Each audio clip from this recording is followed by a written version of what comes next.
সাইয়্যিদুল ইস্তিগফারটা মুখস্থ করা যাবে না? যাবে ইনশাআল্লাহ। আল্লাহ পাক তৌফিক দান করুন।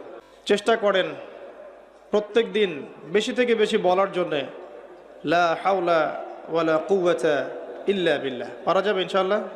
খেজুরের গাছ আগে থেকেই রোপণ করা আছে, এমন সৌভাগ্য চান?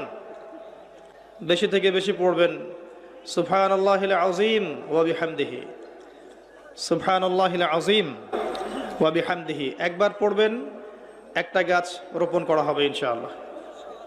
কমপক্ষে 10 বার পড়বেন, সকালে 10 বার, সন্ধ্যায় 10 বার।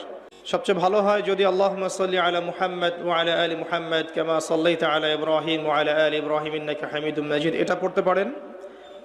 যদি এটা নাও পারেন, শুধু এতটুকু বললেই হবে ইনশাআল্লাহ, আল্লাহুম্মা সাল্লি ওয়া সাল্লিম আলা নবিয়িনা মুহাম্মদ।